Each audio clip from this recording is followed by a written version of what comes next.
The majority of my audience is American, and then I live in Australia with very different laws to the majority of my audience, so I get a lot of my inspiration from watching American YouTubers. I think as a kid, I was a very ADHD kid. With every video I do, I usually try to find a new skill to learn. I personally on the side of more Michael Reeves and William Osman, and that I'm very all right with... You want people to hurt themselves. I want people to hurt themselves. I think there's enough people in the world. We got...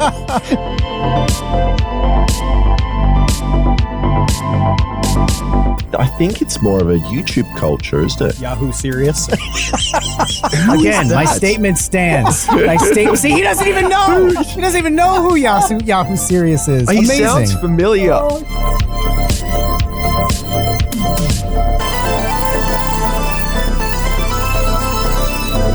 You just got to be able to do it. People always ask that where they say, like, how do I get into it? It's just like, just start doing it. If you want to get into making stuff, just start making it. It's like if you really want to, like your free time, just make shit.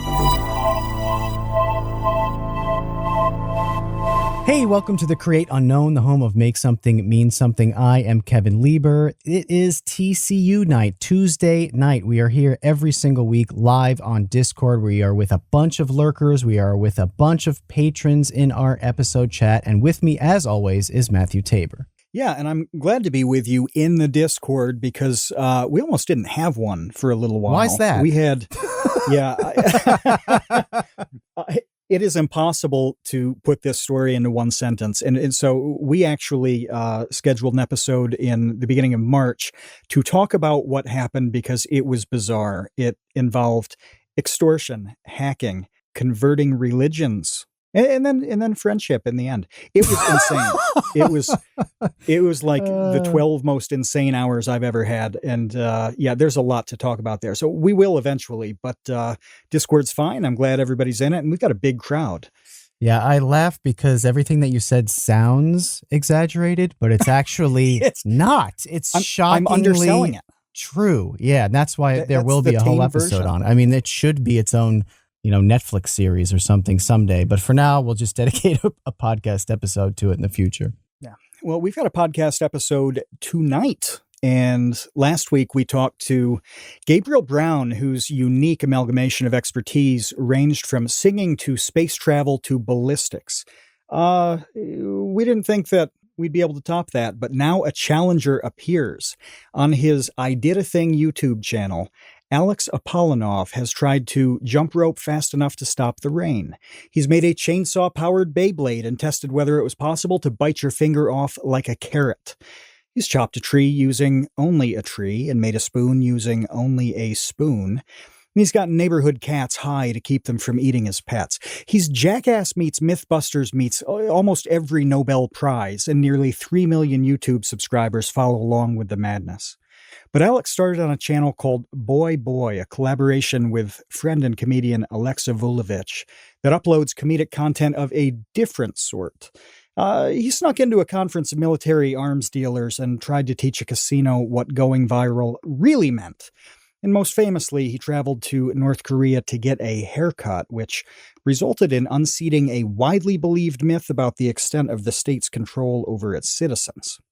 Woven into the entertainment on both channels is a subtle strain of serious social commentary, and his uniquely Australian flavor is cemented in his association with a name that's come up on several episodes of The Create Unknown, the absurdist comedy group Anti-Donna.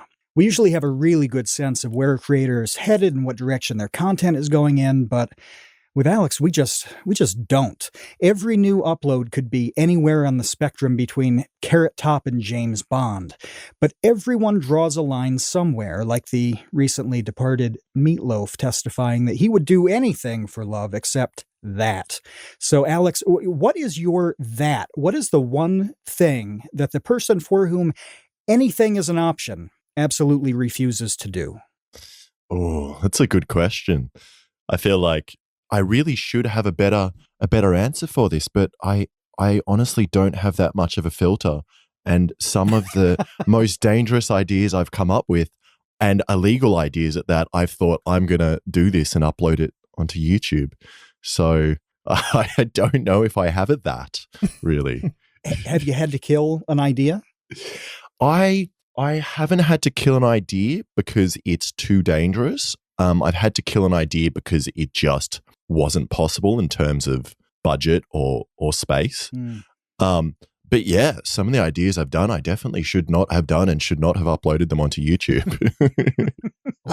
If somebody hasn't seen, you look at a video where we met the guy who makes Hitler sculptures, racist sculptures. Like, if that one's going up on the platform, what isn't? And I can't imagine the list is long. Exactly. But I thought that one was all right because it's pretty obvious that, firstly, the guy is quite a nice guy. The character was very lovable. But it was also, there was nothing about it was racist in that everyone was like, oh, this guy's just making it for money. It's not like he likes Hitler or anything. So I feel like he was a safe character to put up on YouTube. Yeah, wait, hold on. I didn't know about this video. Why does this guy make Hitler statues? So the joke was that, how there's this movement where the people have been pulling down statues that, of people that have committed racist acts in the past. So this guy's shtick was that he's going to make racist statues so that they get torn down and he gets more business. So he's an entrepreneur. That's a good business plan. This sounds like a Nathan For You episode. It literally sounds like a Nathan Fielder idea where you specifically make statues so they have to get destroyed and need to be replaced over and over. It's like disposable statues. Exactly. And that's the joke of the video. And obsolescence, isn't it? And the thing is, we made this video and I don't know whether it's like Alexa, my friend, is just such a good actor or people are just idiots, but no one knew it was a joke. People were actually just like, this guy is an amazing businessman. People were like, where's the website? And at first I thought they were being sarcastic, but no, people were serious and thought this was just like a doco or something. It was very strange. Well, in Japan, they have these, I don't remember what they're called, but they're like smash rooms where you go in with the baseball bat and you could just break things to relieve some sort of stress, right? It sounds almost like you could create that in this scenario where you get to tear down statues of horrible people. That is a great idea. It's a political stress room, essentially. Just go beat up past dictators. And yes. We were talking about saying cancelable things, and my first reaction is like, yeah, but we have blank, and blank is like 4 different cities that I was thinking of that you can just go in and wreck shit and nobody really notices. Do that anyway. Yeah, but I don't want the clip of me knocking it. Right. Yeah. We'll just leave it at that. What have you done that's illegal and has gone on YouTube?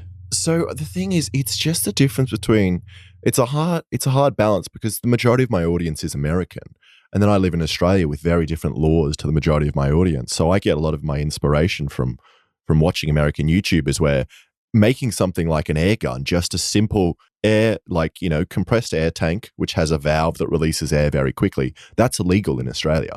So you can't do anything to do with that. And the majority of my videos have some aspect of that.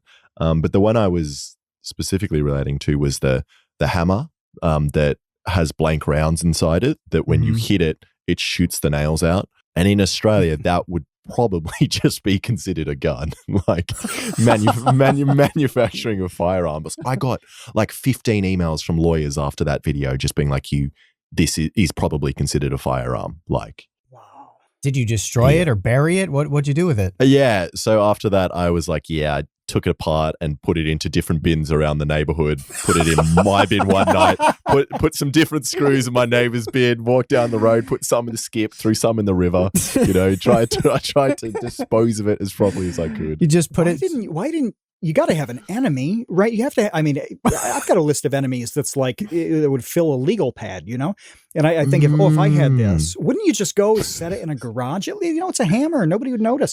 And then you call the police and say, hey, this sounds crazy, but there's a hammer in this guy's garage. It's actually a gun. A hammer gun. Yeah. That is a great idea. Like a roofing nailer. No, this is serious shit. And then you hang up the phone and, scratch one name off the list. My girlfriend's ex. I should have done that. I don't know why. Oh my gosh. You're giving me ideas now. Making the video of you, chopping up and disposing of this illegal thing all over, the city, that I would watch that video as well. Yeah. Yeah, I would watch that as well. But that's just that's a confession tape. That's not even a video. Right. I'm sure the CIA would watch that as well and be like, well, thank you for this.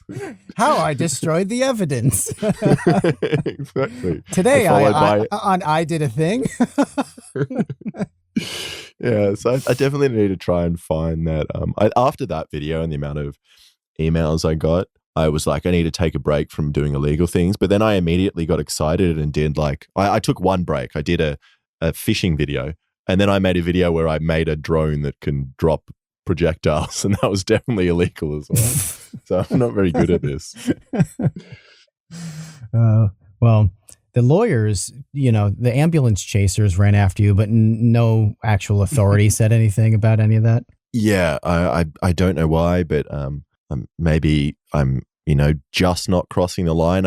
It feels weird to talk about. I'm like, if I'm talking about it, am I going to make them take action? I don't know. It's very strange, but because people have been arrested for much less in Australia. There was a man that 3D printed non-working guns, and he got 15 years in prison. What? Yeah. Whoa. And people that have made potato guns that have gone to prison.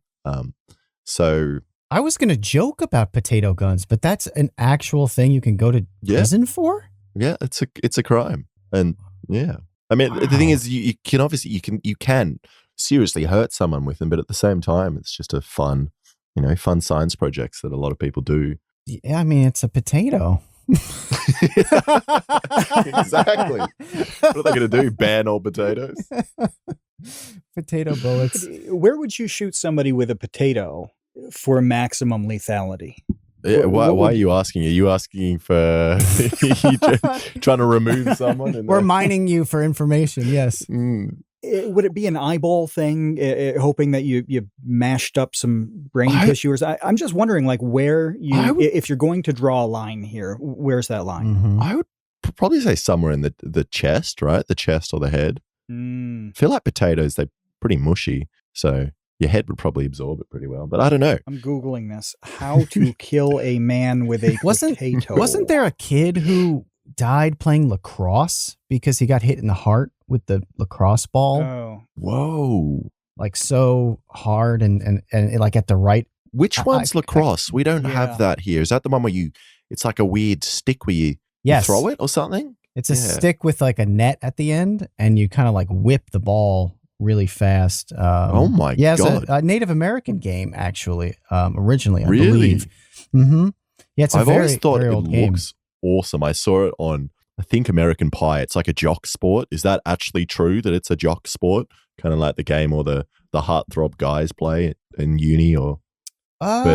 It's kind of like a posh sport, I think. It's kind of like a elitist like sport. rowing, kind of. Yeah, it's kind of like a blue blood, kind of like rich kid sport. Okay. Yeah, we don't have it. We got rowing though. It's regional, it was historically regional. It was like an Iroquois Indian thing back in the day. And so it was popular in New England, Northeast, and didn't migrate when the people migrated at that same speed. And so, it was like a private school network thing for a while. But it's pretty popular now, especially at the NCAA level, the college level. So, but no, you're right about that, Kevin, about the kid getting popped with a ball and it just stopped his heart on the spot. I mean, so I suppose that's probably if you your can answer. do it with a lacrosse ball, then you can do it with a potato. Well, I just Googled it, and 19 people have died this way since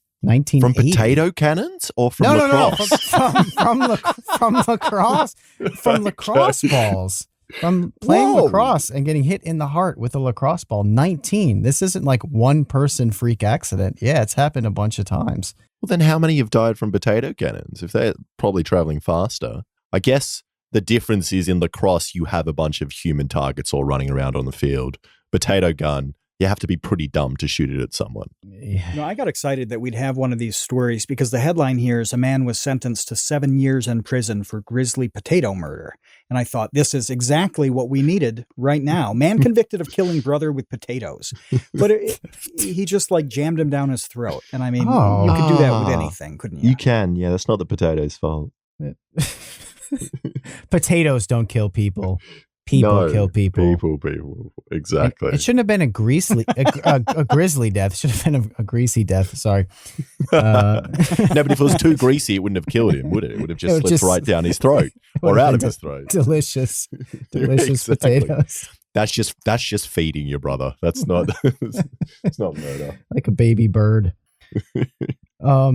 What was the most dangerous build, though? I mean, I saw you cut yourself with the kitchen knife skip it that you built. I think that the hammer gun as well, because the hammer gun it shot through. What do you got? You guys have 2x4s. It shot through like two 2x4s, and then through my roof, and then through the carpet. And it's so shit. And I was confused. So if it had misfired, it would have gone straight through my head. Like. Yeah. Powerful, I mean, shooting a nail like that, there's no way for it to expand and slow down, right? So it's going to go, oh, wow. And that went through a heavy bit of tight material. Exactly. And I was really confused as to why, because the caliber was .22, that's one of the smallest calibers you can get, right? And the fact that it pushed a nail through that when a bullet wouldn't go through that, I was like, it's pretty cool how there's obviously a difference in the hardness of the nail and the way it's coming out, because a bullet would hit a barbecue plate and just kind of, smush, wouldn't do much at all. Right. Yeah, it would go in like probably 3/4 of an inch, and at that point it's lodged in and expanded and all of that. But man, something hard, I suppose it would just cruise through until until your skull stopped it, right? Exactly. So that was pretty dangerous. And then also, people pointed out that I had a viewer request video, and in one of the devices I made was a Sandpaper Treadmill. And when I was doing this, I didn't think it was that dangerous, because I was like, the worst that can happen is I can cut my feet up. But while I was making it, there's a safety key that you're meant to wear so that if you fall off, that gets pulled out and then the treadmill turns off. But I took that off because I thought, I don't need this.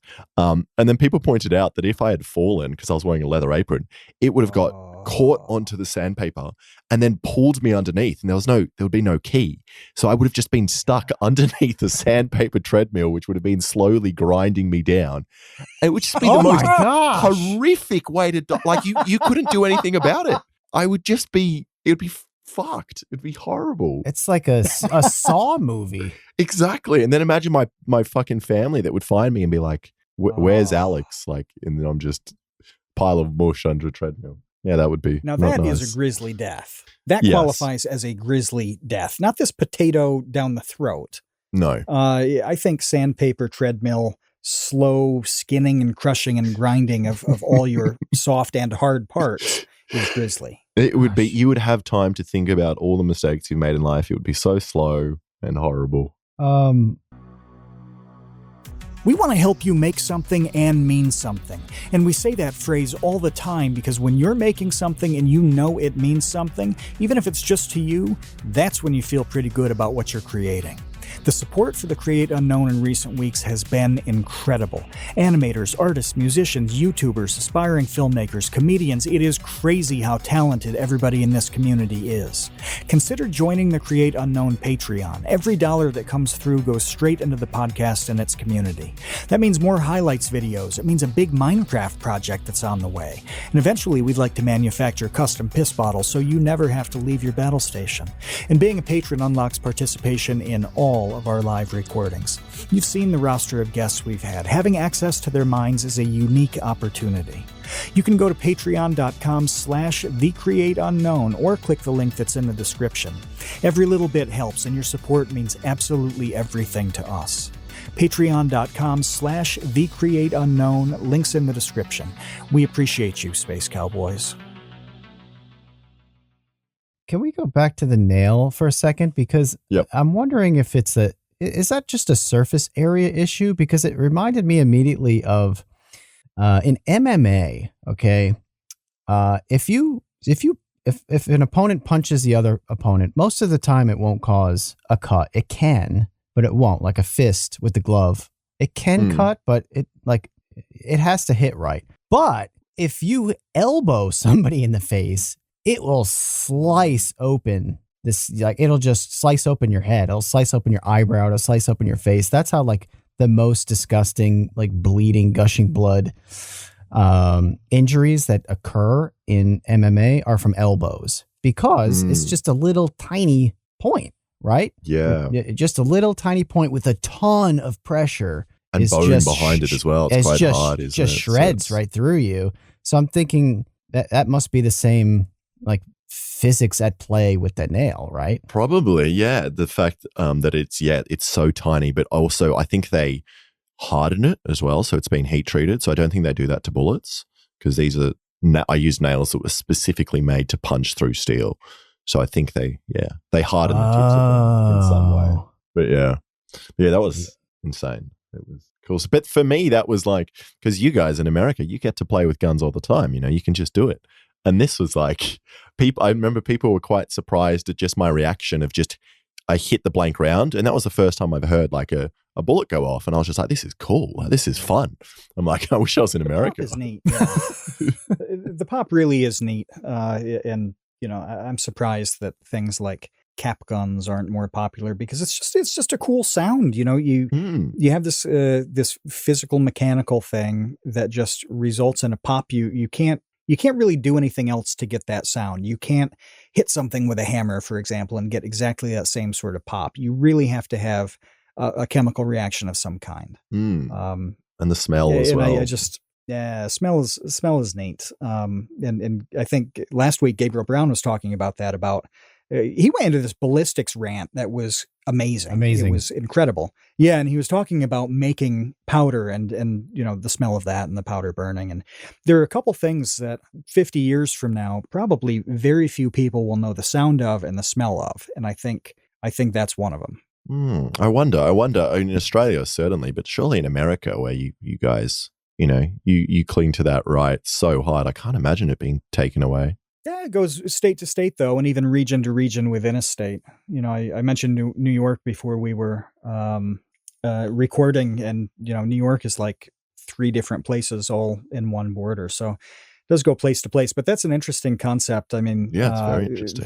That there is something as simple as a sound that you made that was part of a video, where there are people who are only going to hear that sound through a video. They may never hear that sound in real life.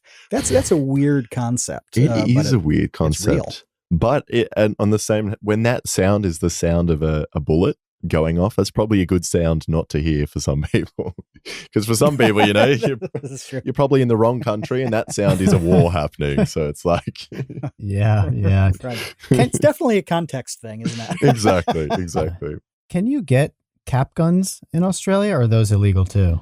That's a good question, because when I was a kid, we were obsessed with them. So every fairground and everything, every event and carnival, you would always buy the cap guns and those little, you guys probably don't even have them. They're so lame, but those little, like, they're little paper bags with rocks inside them, and you throw them on the grounds and then they pop. Oh yeah. Snaps. Yeah. Mm-hmm. Yeah. So we loved them. And that was all we played with. But I have not seen them, actually. You just triggered a memory that I haven't seen them in like 5-10 years, actually. I don't know whether that's kids are just fucking not playing with them anymore, or maybe they're not selling them. I don't know. I always saw them at the county fair. That's the only place that I can remember seeing. They used to have them at the drugstores when we were kids. Oh, yeah? Yeah, absolutely. Well, I don't do drugs, Kevin. So Oh, come on. You know, like the crappy toy section of a drugstore when we were kids was awesome. Yeah. So your dealer sells you toys as well? What an amazing dealer. Oh, yeah. Well, you know, you got to protect yourself on your way home with your drugs. With your puppets you throw on the floor. Stay away from me. I've got rocks. Yeah, you're like, yeah, exactly. It's very intimidating. Well, I was literally just looking on Amazon to see if you could still buy them there too, because I just had a moment to myself where I'm like, maybe you can't get them at all anymore. I wouldn't even be surprised by that, but you can. They have they still kind of a exist. selection of cap guns on Amazon, but I can foresee in the not too distant future of them just wiping those out as well. 100%. 100%. That's why I'm buying stock in the hammer gun company. So, That's so right. that people can conceal it in their garage and nobody will be the wiser. That's a great idea. I'll do the same. I can be a supplier if you want. That'll be your merch instead of T-shirts or plushies. So I had the experience in distribution of arms from your conference. Exactly, an arms dealer. But we've got the contacts. Maybe we'll do that reboot. Actually, bring in a weapon and then try to sell that to them. But I had people try to buy the hammer from me for a large amount of money. Ooh. I had a guy offer me $15,000 for it, and wow. I don't know whether that was a joke. He wanted to do it in crypto, which made me think it was probably legit. Okay. Like he just made too much crypto money and wanted to spend it on something stupid. But I didn't do it because I threw it away. Wink, wink. Yeah. But yeah, it's a lot of money. That's crazy. Well, I mean, if the whole YouTube thing fails, you can always fall back on making illegal, strange weapons to Bitcoiners. Mate, becoming a weapon manufacturer. Yeah. Maybe. On the dark web. We'll see how desperate I get.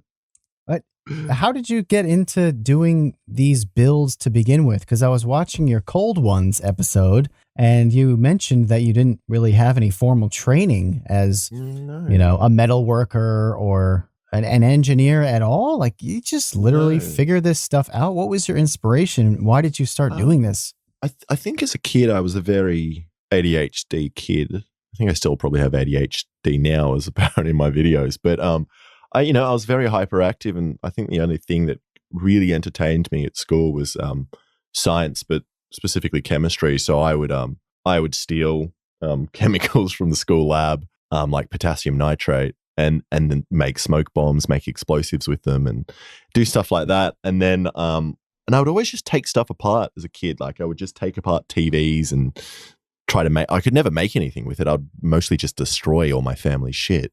But and then when I got older, I kind of stopped doing that a bit. But then when my mate and I started making videos, we started with political videos. We took a bit of a break from that, and then I think I was just doing metal work on the side because I was interested in it, and then I just started filming it. And then no formal training. I just started learning whenever I kind of became interested in a topic, trying to just learn something new. And with every video I do, I usually try to find a new skill to learn, which is a good and bad way of doing it because it gives you a good excuse to buy new tools, learn a new skill. But then it also means that once that video is done, after a month, often I'm just like, okay, done. I've learned that as much as I need to know, which means some of the stuff, I don't learn properly at all. And often it's just surface level building. So it just needs to look good for a YouTube video. It's not like it actually has to be functional. So yeah. Mm-hmm. But yeah, and then a lot of the stuff actually isn't that hard to make either. That's up because people ask me that question a lot. I'm like, if you have enough free time where you can just fuck around with welding for a long time, you can learn this stuff. It's not that hard. But do you get like actually commenters who are like actually you should have done XYZ and you don't know what you're doing? Is that like a frequent thing on your videos? It is, but not as common as other science channels like William Osman and the other boys, because I think that something I do is I don't pretend I'm not an idiot. So a lot of the time people just like, oh, I don't even care. I'll let him fucking weld like that. Like it doesn't even matter. But I do get that quite often, but I don't really care that much because I'm like, I'm not pretending I'm doing it properly in the first place. So you look more like an idiot for telling me I'm doing it wrong. Like, it's just baked into the content basically already. It is. I don't think people expect much from me, which is probably why I don't get it.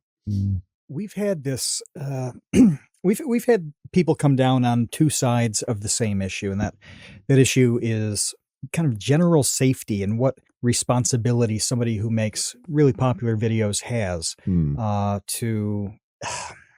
I don't even quite know how to describe it. Kevin, feel free to take over on this, but it's the issue where Kyle Hill was saying you can't do things that are going to steer somebody down the wrong path in terms of safety, and then you get Michael Reeves or William Osman or somebody just saying, "Hey, they should know that I'm being crazy here, and if they want to get crazy, then it's on them." Does that ever factor in mentally when you're thinking about a video? It doesn't. It doesn't. I personally on the side of more Michael Reeves and William Osman, maybe even more than them, in that I'm very all right with. You want people to hurt themselves. I want people to hurt themselves. I think there's enough people in the world.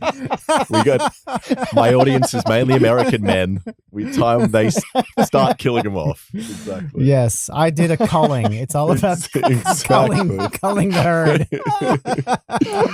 It's just the most creative way to do it. Yes, it's like forced Darwinism. Exactly. But yeah, I'm honestly don't have a problem with it. Like, I know that sounds bad, but I don't. I kind of like it. I like the ability. It sounds almost fucked, but I like the ability to do something that you have the option to hurt yourself. Not that you're going to hurt yourself and you should take every action possible to not hurt yourself, but it's almost nice having that freedom to just be like, I'm going to make this thing, and if it fucks up, it could hurt me, but I'm going to try my best where it doesn't do that. And I, as a kid, loved videos where people made dangerous things. That's why I started making these things in the first place. So I definitely can't say that I'm one to say, no, people shouldn't make these things. I think there are some limits. So I think electricity is a limit. I did one video with electricity, and it's so easy to get wrong, and it's so easy to kill yourself. It's just any part of your body touches something that's high voltage with high current, your heart will just stop. It's like, and it's just not worth it, you know? No, I think that's a good line to draw, definitely, because you're right. There is a reason why there are electricians, and they have to go through a lot of training. I mean, I feel that way even when it comes to home improvement stuff. I will mess around with plenty of things around the house that are broken, except electrical stuff. Like when it comes to like rewiring something, I throw my hands up and I call somebody. I just don't want to be electrocuted to death. Like, that sounds really terrible to me. So, well, I'm lucky that it feels bad when it happens. My house has a really good breaker, so I've been electrocuted like 15 times, but it shuts off like in half a second. So, oh my gosh. So it's like, it's so used to it that my family, the power will go out and someone will just be like, oh, Alex is doing something. He's electrocuted himself again. Go switch the power back on. Well, Matt literally electrocuted himself. What did you do? You got stuck on an electric fence, right? I mean, which... Oy. Yeah, no, I was going to say which time. I mean, it's almost always been electric fence related. But yeah, I was crawling underneath an electric fence, and I had binoculars around my neck, slung around my back. And the binoculars caught on the electric fence. And, the way they work is it sends the pulse through every few seconds. It's not like there's a constant current there. And, because the binoculars hung, it just pulse, like every few seconds I would shake, but it was strong enough to incapacitate me. Oh my God. I just pulsed and shook until the binoculars dislodged from the wire. And it was the strangest thing because I didn't know as it was happening at all what had happened. And I was with my oldest brother, and I thought I was just face down in the mud, and I thought, why would he kick me like that? Like, the only thing that made sense to me was that I was crawling under there and he thought it would be funny to kick me. I mean, that's how clueless I was about the whole thing. But that was fine. It just made me tired. That was the strange thing. That's like, hard. Oh my God, I'm do you know really how long? fatigued. Do you know how long you were getting shocked intermittently for? It was like 15 seconds. Okay. I mean, it was, because he was, fairly close. It couldn't have gone on forever. But no, it felt like if you do something all day, like moving furniture for a full day, that type of tired at the end that you feel, that's how I felt. Yeah, wow. Like, just your muscles spasming that much. Yeah. That's intense. Yeah, I'm sure they contracted, what is that, a TENS system? Like you'd apply the little things, I think it basically was like that body wide. So if you want your cows and horses and stuff to get buff, just like run them into the fence over It's like those as seen on TV products, those little electric things on your abs, but create that. I think Bruce Lee used one of those. I don't know if they actually work at all, though. I don't know. Put down your can of Hyper Hydro Monster and your Crimson Berry White Claw. It's time to rethink the beverages in your life. We drink a tremendous amount of tea, working on videos, recording the podcast, but we don't drink normie NPC tea. We drink cultured and refined anime tea from the Dragon's Treasure.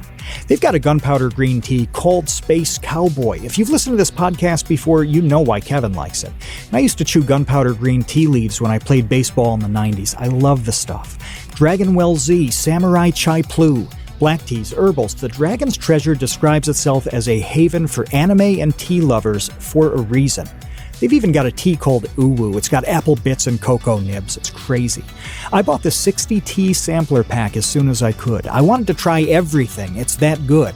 And when you order from the Dragon's Treasure using the code CREATE, you'll get 10% off your order. That's 10% off using the code CREATE at thedragonstreasure.com. The link's in the description.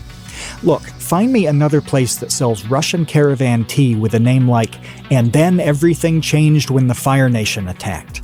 You can't. Thedragonstreasure.com, 10% off when you enter the code CREATE at checkout. The link's in the description below. Get brewing, Space Cowboys.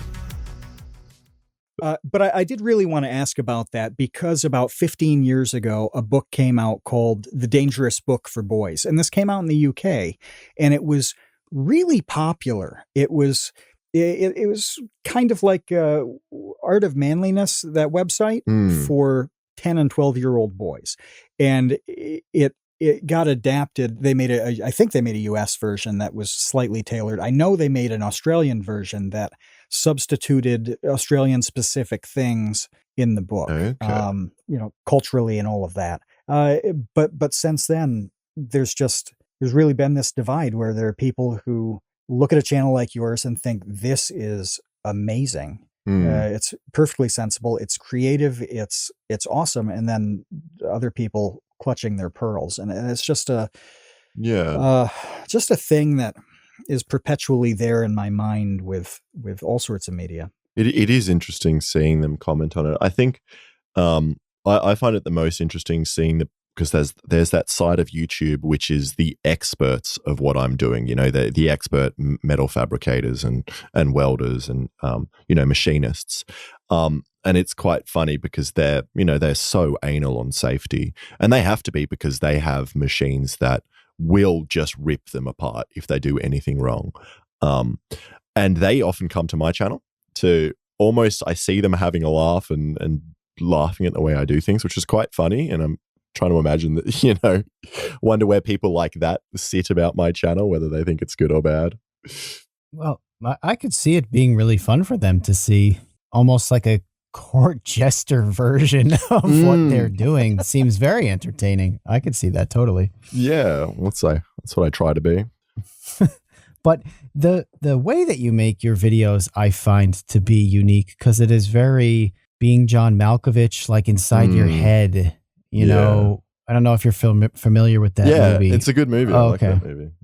Yeah, it's very first person. It's like, we are you. We're kind of experiencing the build and the idea through your eyes. And where did you come up with that? Because that seems pretty unique. I don't know. I think when I first did it, I almost tried to make it feel a bit like a cartoon, where I was like, I am myself, but I'm definitely a very exaggerated version of myself. And then at first I didn't want to show my face at all because I thought it'd be funny to didn't want to make it about me. I wanted to make it more about what I was doing, like you're me.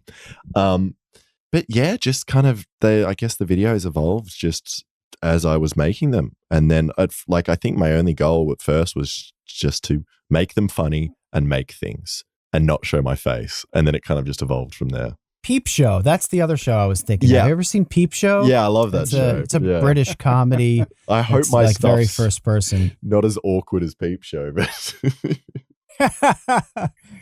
it's great though because comedy. you do have the duo built in. Who's your Super Hans? Would be Alexa. He's not addicted to ice, as far as I'm aware. But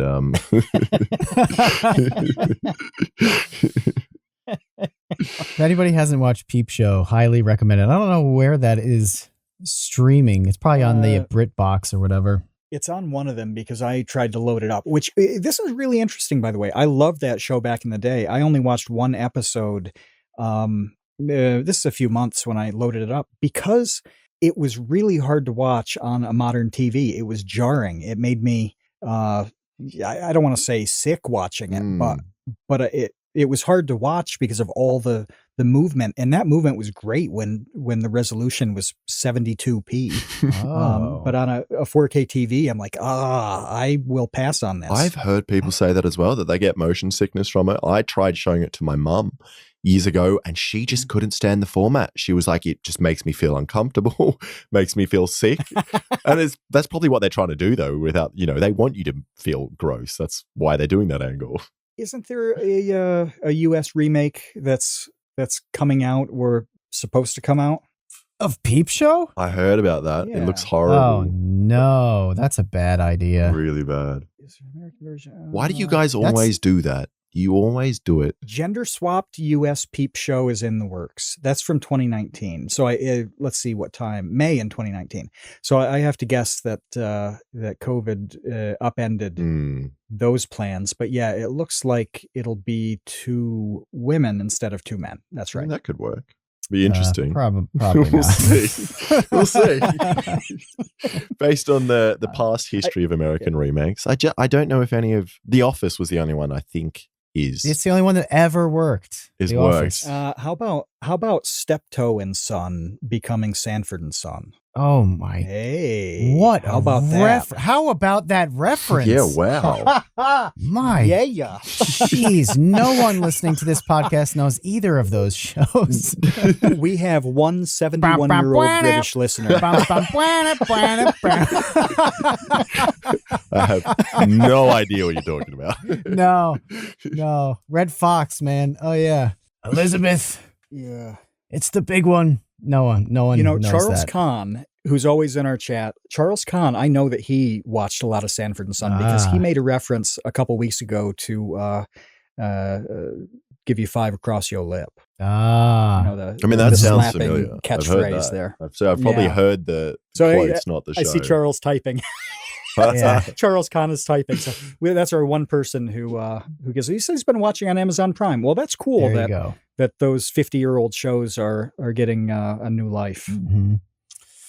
Yeah, I didn't know that came from a British show, but every other one I could think of was a terrible failure. Yeah, They couldn't even do the Bake Off in America. Like, how hard is it to remake that show? You're just baking things. How did you screw that up? Exactly. You did.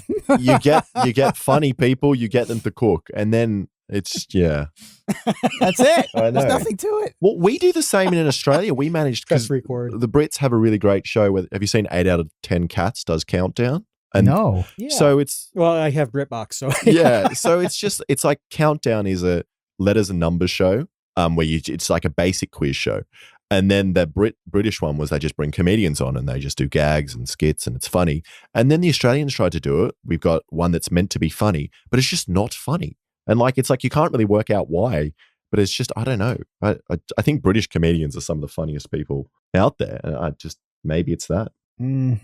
I don't know. I mean, I agree. I love British comedians, but these days, at least when it comes to YouTube, it seems like Australia is just really crushing it. As far as I'm concerned, maybe it's just my sense of humor. Yeah. But there are so many Australians who I find so funny. I mean, we just had, Michael Cusack on a couple of weeks ago, who is just killing it with how many shows does he have at this point? I think he has 3 shows I could think of off the top of my head. YOLO, he has Smiling Friends, obviously, and I'm pretty sure that he's also developing Koala Man.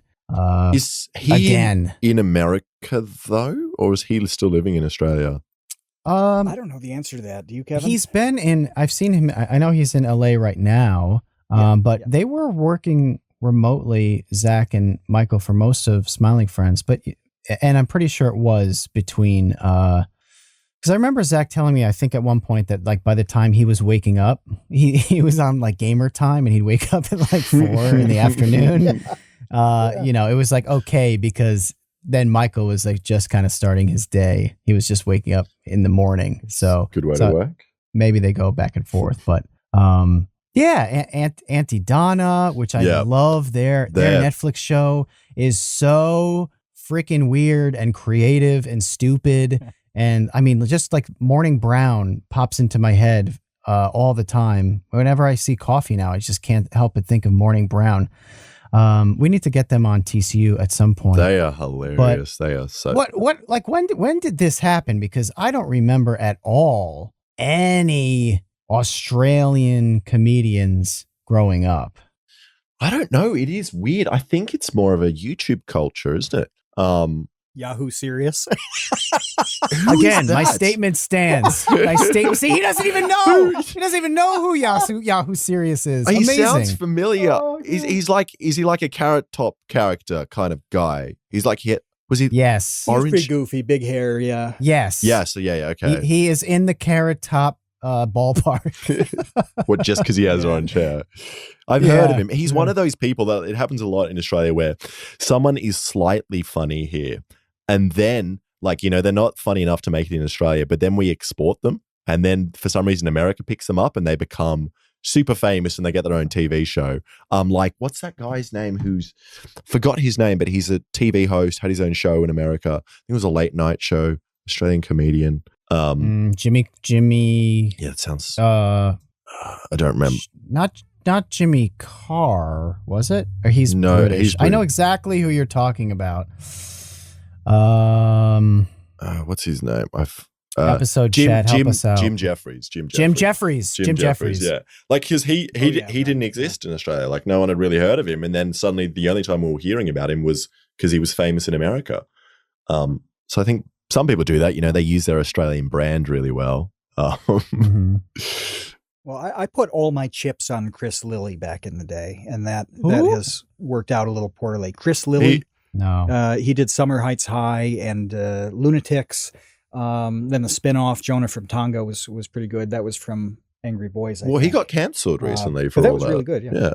Yeah, that's the thing, is that he had a character, character in different races, and he would play all the characters, whether they were any ethnicity, men, women, any age, all of that stuff, and it was really, really funny. And 20 years ago, nobody really cares, but they put his stuff on HBO as recently as probably 2016, 2017, really? Maybe. And and then there's a little bit of outcry, and I haven't heard a whole lot about him since. But he was really great. I wonder what he's up to now. Yeah, but that was my first real deep dive into Australian comedy, was watching him. He was very funny. He was very popular in Australia, and it was so strange in Australia seeing him because he was on all the major networks, right? They all supported him. I think ABC, the Australian government run one, helped him produce this show.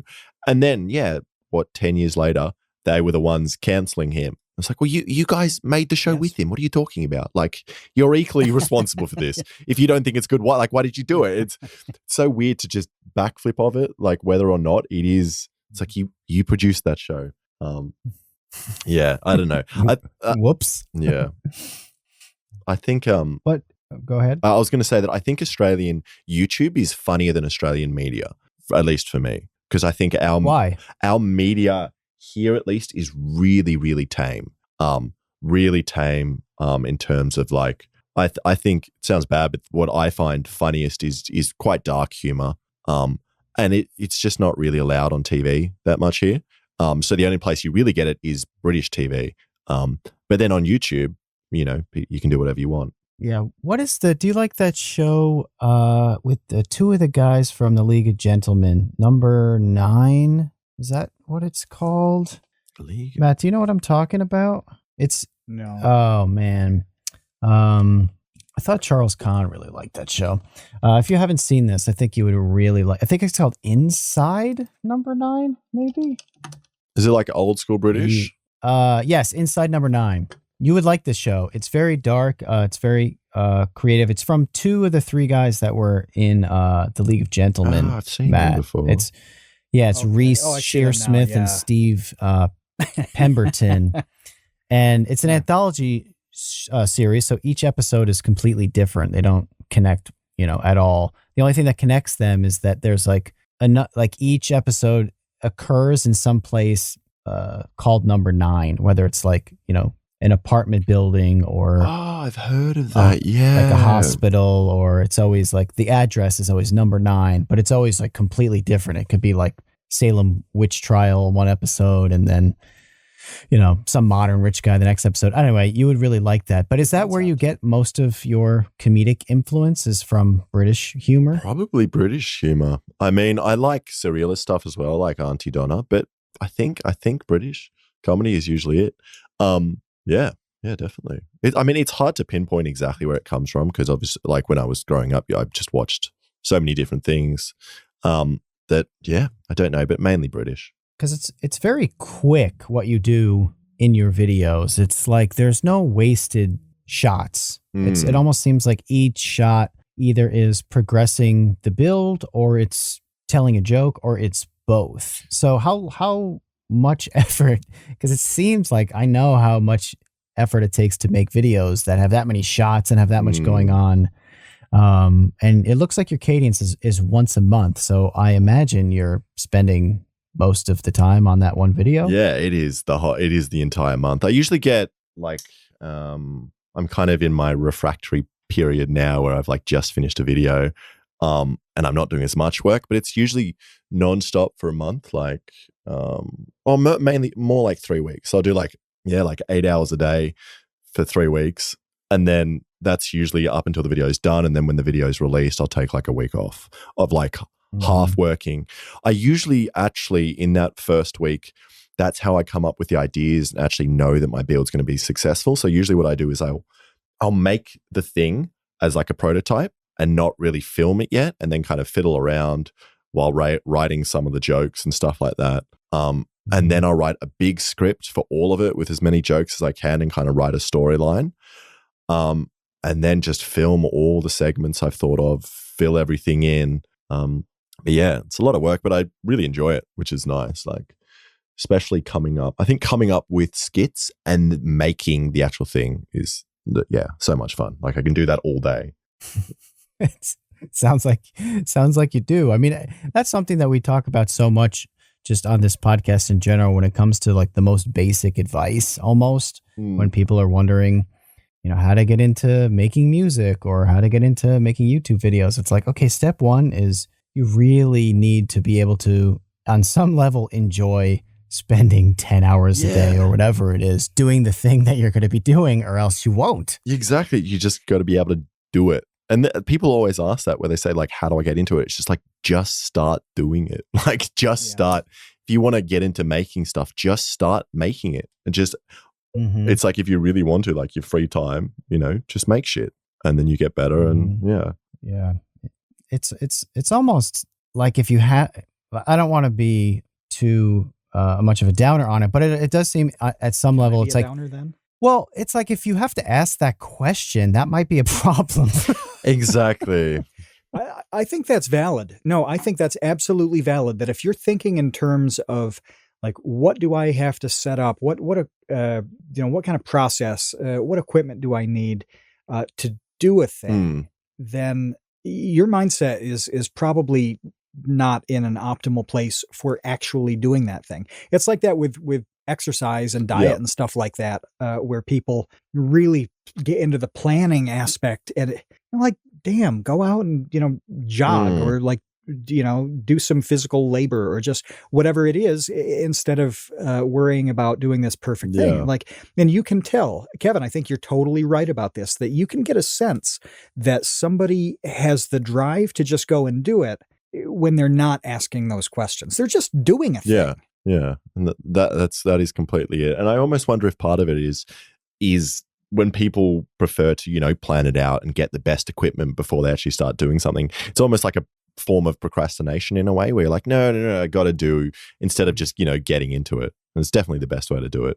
And especially with making stuff, like you will see channels on YouTube where people are in, third world countries, and they are using literally no tools, and you can just create beautiful things if you've got enough time, like a lot of time. Often they'll be like, so there's like a 10-hour workaround, which if you had a grinder, you could just do in a second. But people just make amazing stuff just because they're willing to sit there and just make it all day.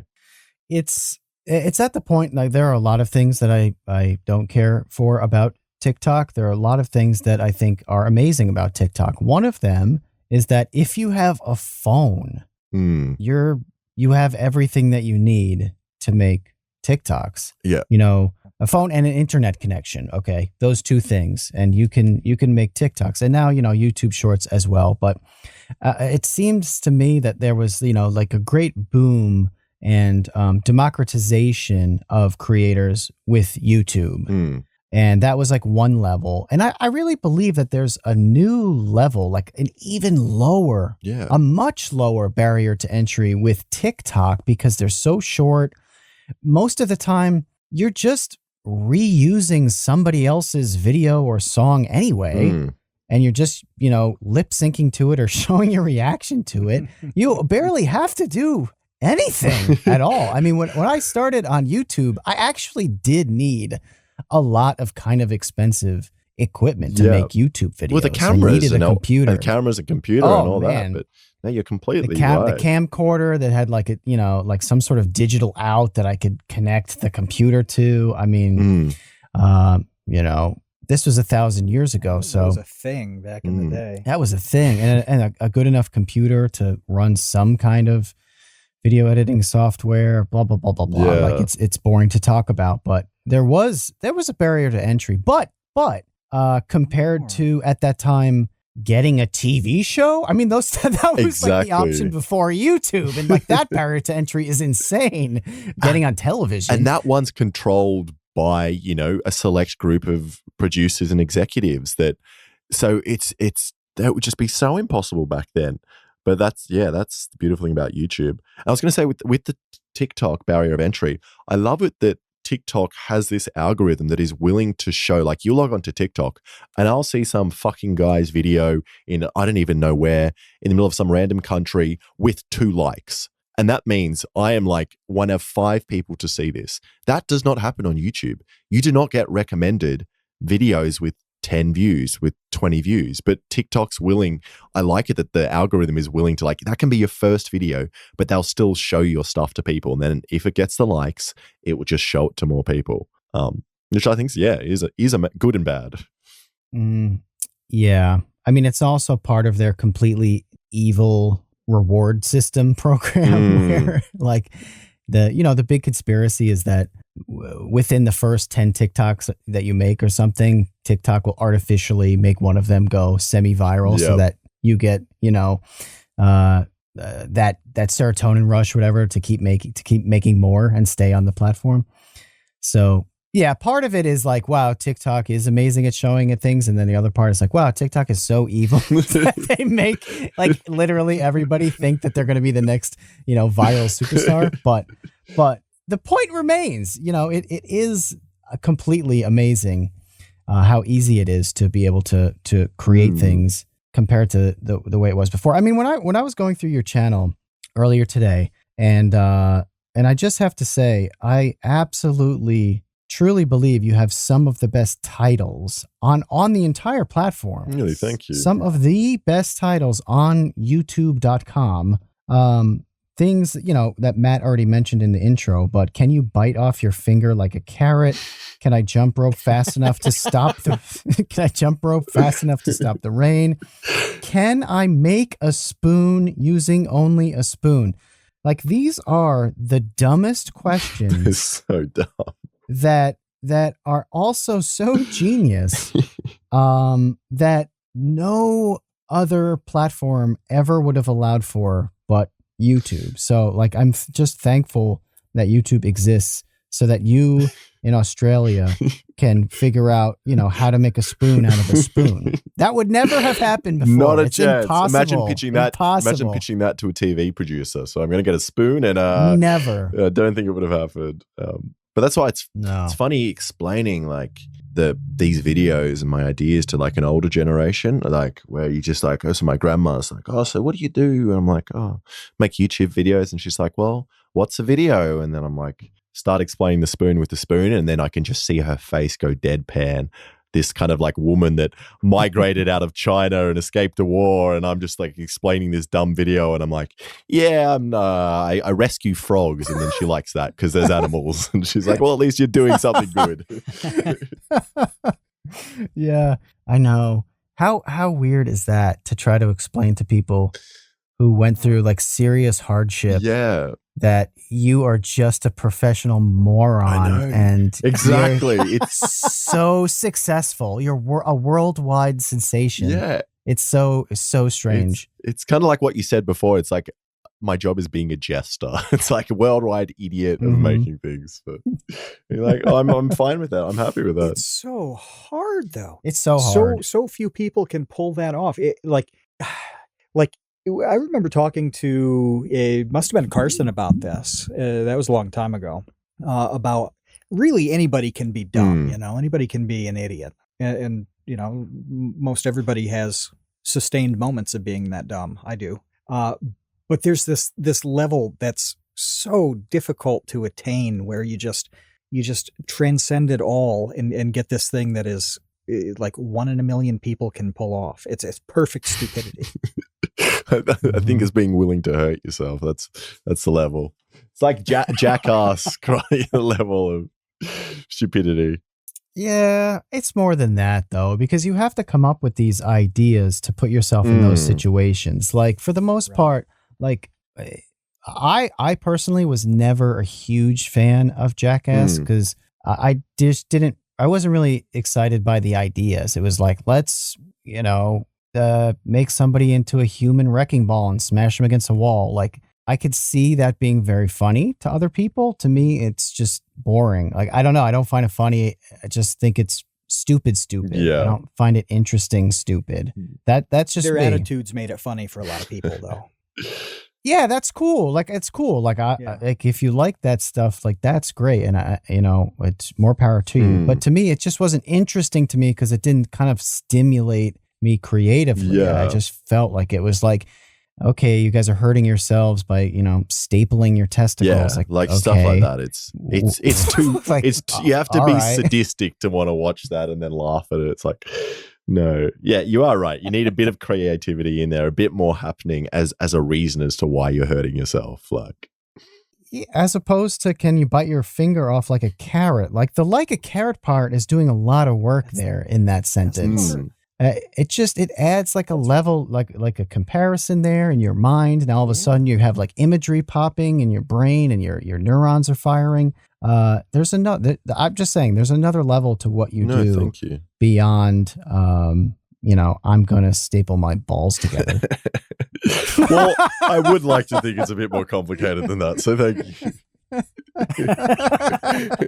But I find it frustrating a little. I like it and I don't, in that so much of a YouTube's video's success relies on exactly that, on the title and thumbnail. And then sometimes, you just want to make a stupid idea, but then you're like, no, fuck, I need some, how do I sell it? Like, what am I going to do?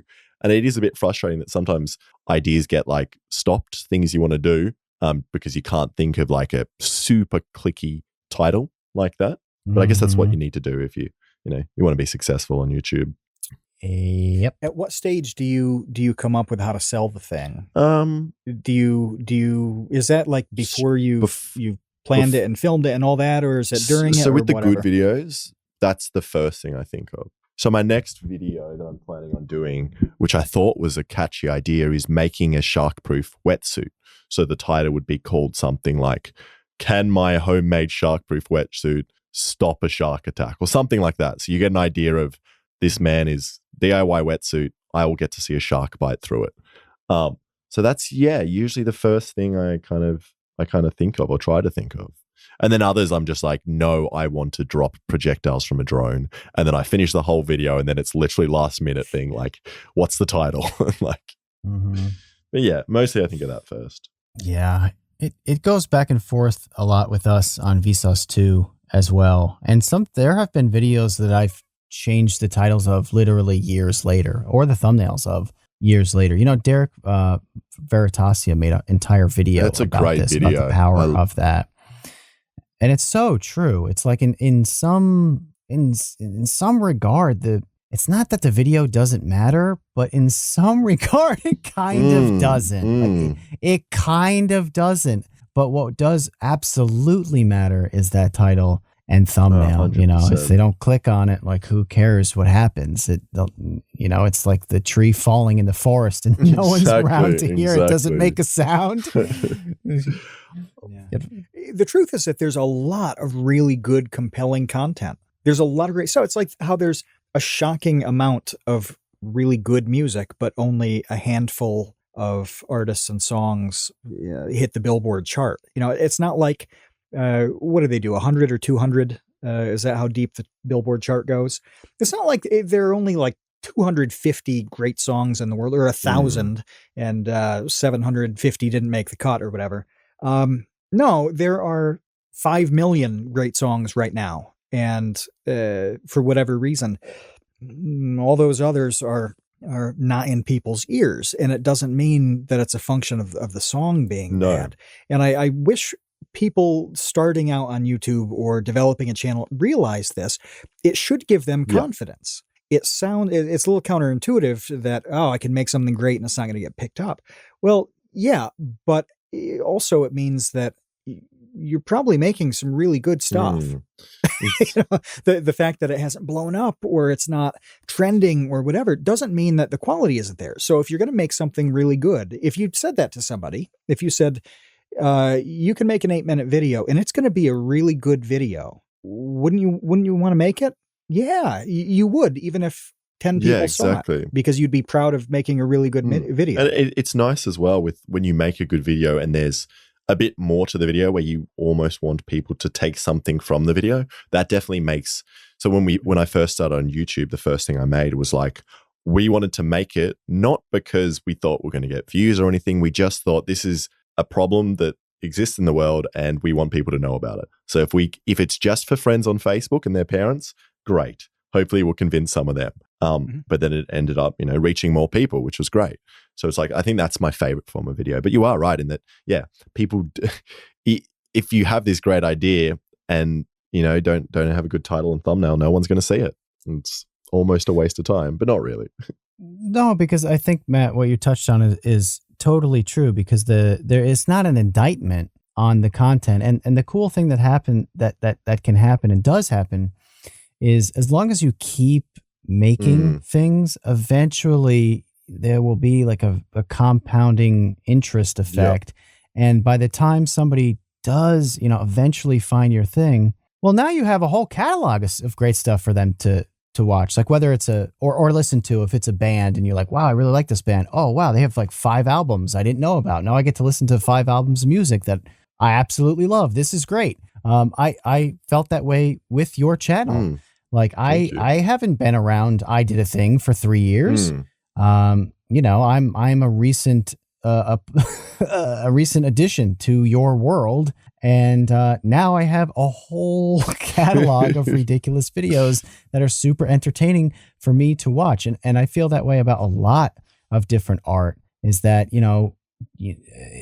it's almost more exciting than anything to not be there with that person throughout their journey, because now all of a sudden you uncovered this thing that you can just dig through and enjoy a whole pile of. It's good. You got more to watch. It's a good way of putting it. It's funny hearing you say that, because it's exactly what happened to my channel, in that I was, plugging away. I'd been doing it for a year.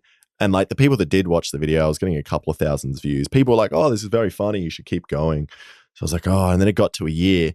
And then I was like, well, okay, I'm going to try harder on the title and thumbnail. And that's when I made the video, How Dangerous is a Metal Straw?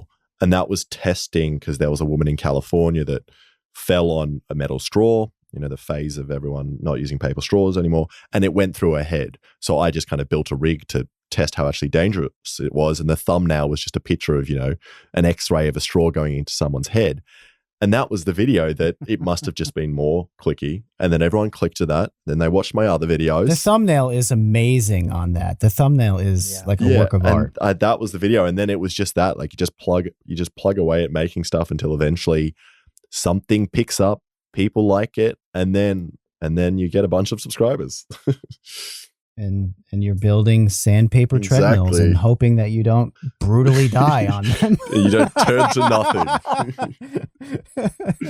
Just like some sort of Mortal Kombat fatality.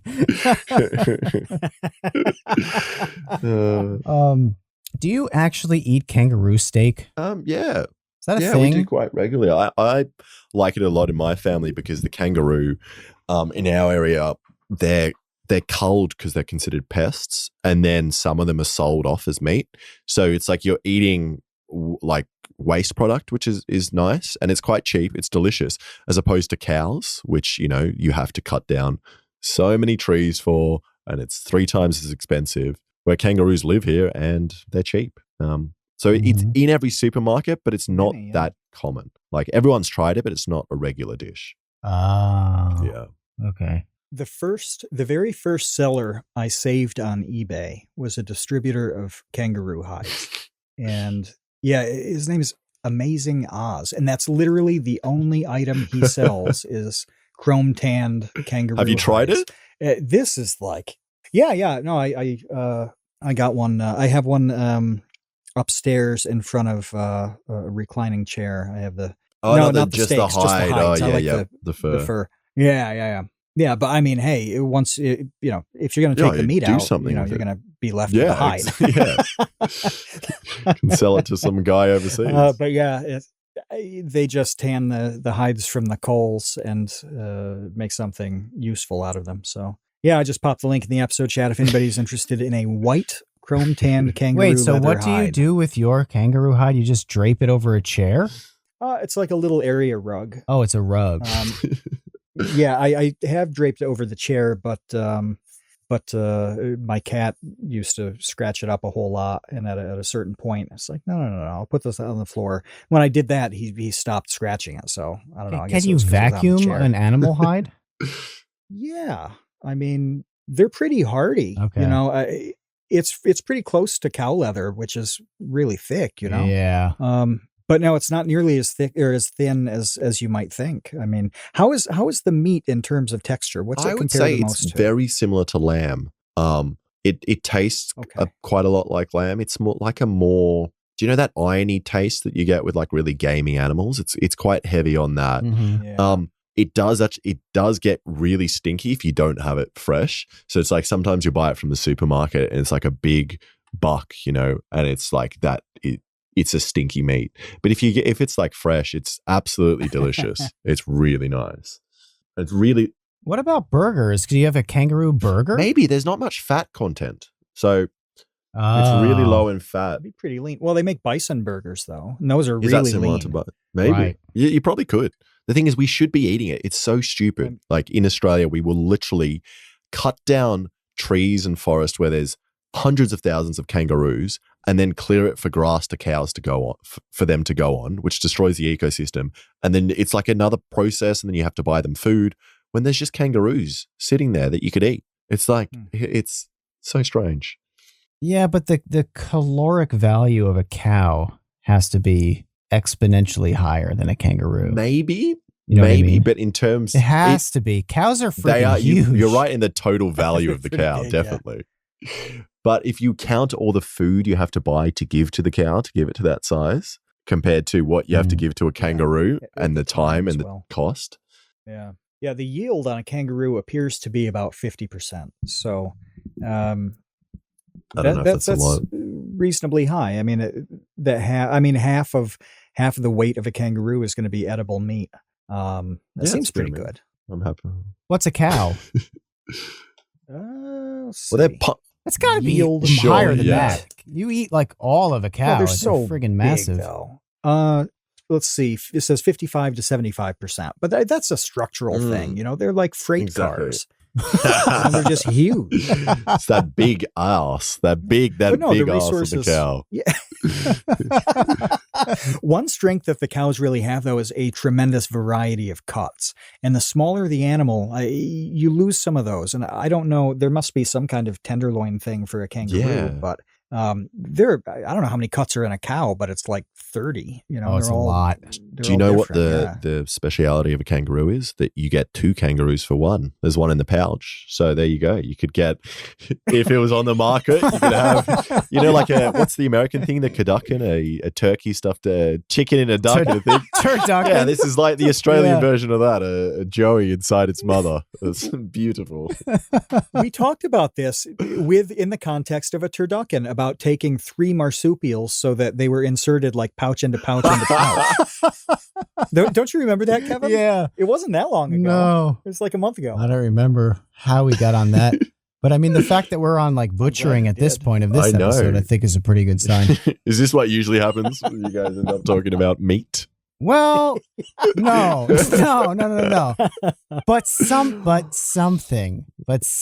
It can be meat. It can be ballistics. It can be gooning. We're going to get somewhere, eventually, unexpected. And that's part of the joy, I think, of the Create Unknown. I like to say it's highly analytical and hopelessly stupid. Good description.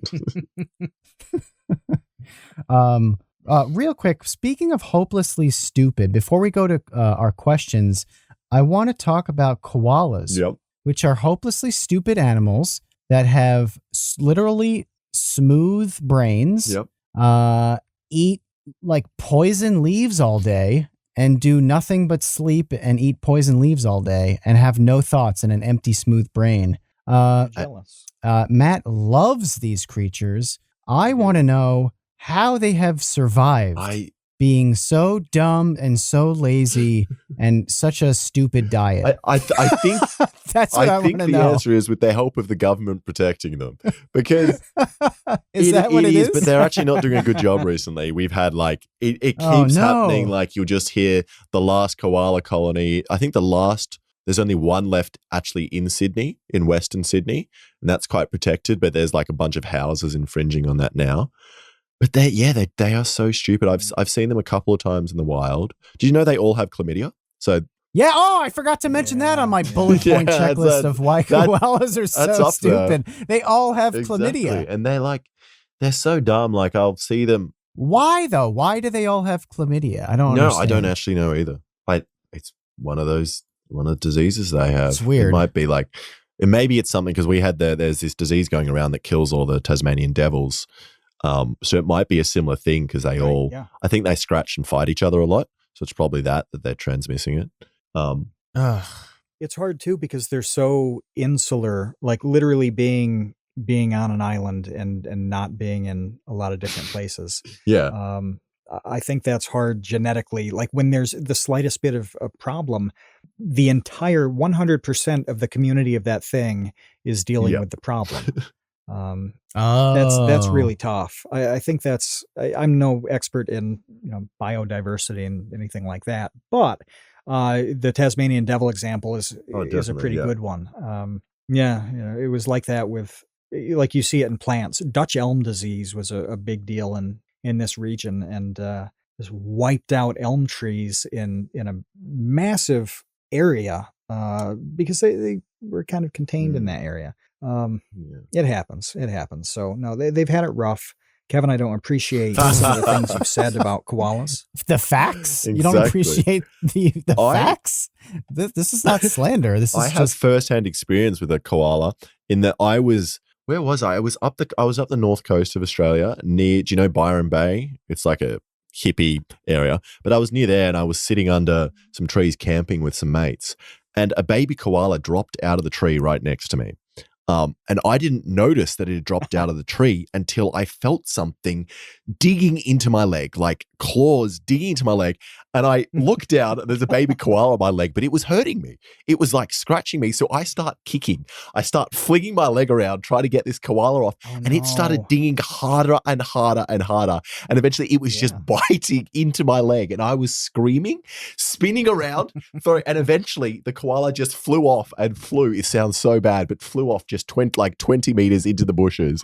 This baby koala. But I had proper cuts. I should have got stitches. I didn't, but they fucking fucked up my leg. I'm putting their claws in the episode chat so people can see. They are like you'd think of a big cat's claws. They really are thinner than if you think about dog claws or something. They're not sharp in the same way. Like they're not thin and sharp. But koala claws are. They're really like cat's claws on a massive scale. And so I bet they went in like it was 2 fucking centimeters. hurt. I was so confused why it wouldn't come off my leg. It probably just thought I was a tree on a really windy day or something. It was like, I got to grip tighter. Well, what do you do? How many options do you have when you've crawled onto a tree and that tree starts shaking? Yep.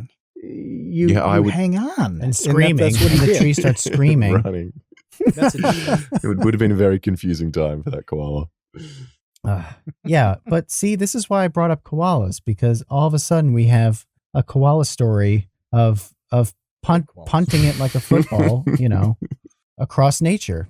I'll put this on the record. This was in self-defense. This wasn't for fun. I'm not. Don't paint me as a koala punter. No, that's the next I did a thing video. Another thing. That's another one of those criminal go to jail in Australia 100%. Things. You would yeah. Did you have to pick a Joey? Can you punt koala like a rugby ball? How far will a koala go? It's a 12-second video, and that's just all it is. Yeah, that's a good short. There you go. We're in the era of shorts. Then you get into a series of which marsupial flies the furthest. That's right. Oh God. Well, just imagining you kicking a bush baby 100 meters. Yeah, I was going to say, or a sugar glider. They would go so far.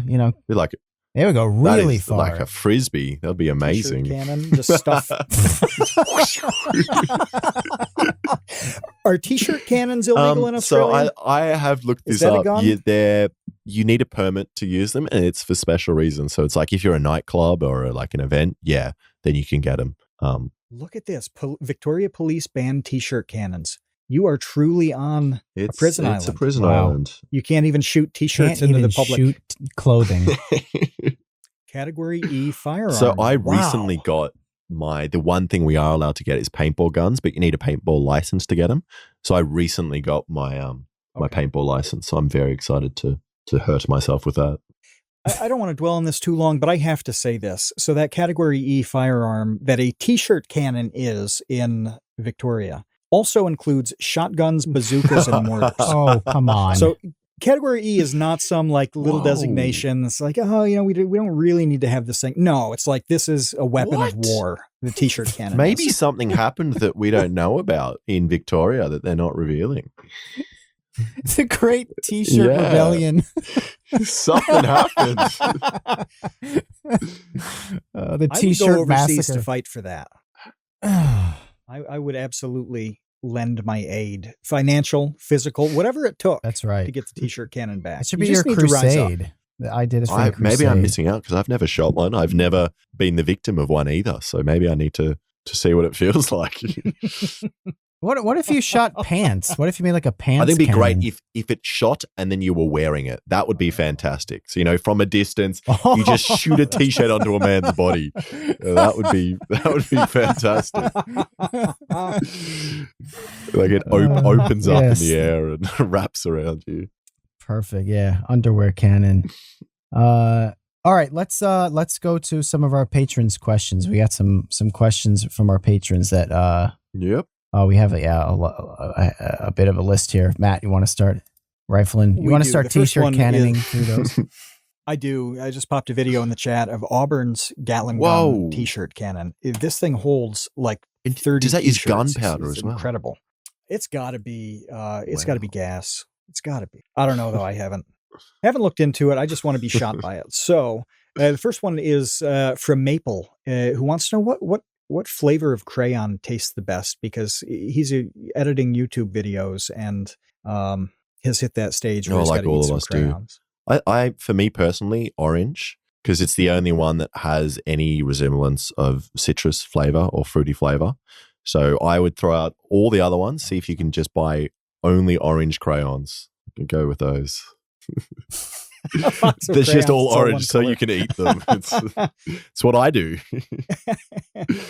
This one's from Gusau. Is the drug house still there and uninhabited? Well, I want to answer his question with another question. Why does he want to know? Is this the ex owner of this drug house, or someone looking to maybe put some drugs in it? But no, it's sadly gone. They knocked it down. I was actually planning to. That's where I was doing the Beyblade video. I was planning to do a Beyblade Part 3 where it actually works properly, but now the house is gone. Well, there's no part 3 then, I'll have is to there? find another drug house somewhere. I mean, couldn't you just choose could, a neighbor's house? Couldn't you just install a surprise on somebody's house? Only if I put marijuana plants in it first, and then I come and do that, because that's the theme of that video, so I have to stick to drug house. This one is from The World Is Ending and I'm Late for Work. Fellow countrymen, because I want to hit on this title thing again. How often do you change video titles after releasing them? And is that really something you only do for the new releases, or do you do what Kevin said and sometimes go back in the catalog and tweak the thing? Usually I'll do it on all my recent videos, because when I upload, I'll kind of sit there, see how it's behaving, see how it's going. If the video is not doing that well, that's when I'll start changing the title and thumbnail. And that's when I see people getting annoyed, be like, oh, he's changing it again. It's like, because I want people to see the video. And then eventually you get one that does well. But I haven't actually changed that many of my old ones. I've looked briefly through and changed a couple that were really obvious. But maybe I should actually do that. I just need to make a mental note now to go back and change titles. It's a project, isn't it? Kevin, you were talking about this the other day, that you would really want to have a day where you weren't thinking about other things and you could sit down and really evaluate. It took me one full day last week to change one title and thumbnail. A full day of work of just thinking about it, trying a thing, looking at it, not liking it, trying something else. Yeah, it was a full, 8 hour. Did it? Yeah. I mean, I'm happy with where it's at right now. It increased the click-through rate by 50% right away. So like it worked, but it was a full day of work, not wasted, but used on just one video that was underperforming, and I knew could use a better title and thumbnail. It takes so long. So like the thumbnails and titles, like that in itself is like 3-4 days of work for me, of just doing different drafts of thumbnails. Like, takes a long time. Well, we have a couple questions from Monsieur Chinchilla, who you are his favorite YouTuber, by the way, and he could not. Yeah, he's in Belgium, so he couldn't be here. I forget what the conflict was, other than it being 3 a.m. or something. There, you had a couple questions, and we just wanted to highlight these. The bird jacuzzi video is probably his favorite video on YouTube. Is there something about that you can say about that video that would be almost like a behind the scenes thing, something that you wouldn't get to know just by watching it? I guess the only thing that comes to mind is the amount of chaos it actually caused for not only my family, but all of my neighbors, because I ended up just attracting so many more birds than I thought. In that the neighbors at one point actually rang our home phone and was like, there's something going on. Something's happening with the birds. And then I had to explain, no, I'm doing a video, and we just had shit everywhere. Like, I spent so long, like, I think at one point, this was after the video, because I left the hot tub in the yard for a couple of weeks.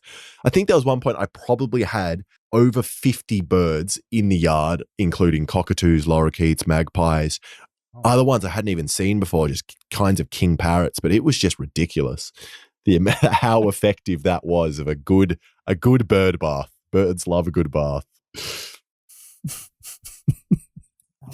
That's awesome. The next one swings back to North Korea. How expensive would it be for you to go to North Korea every time you needed a haircut?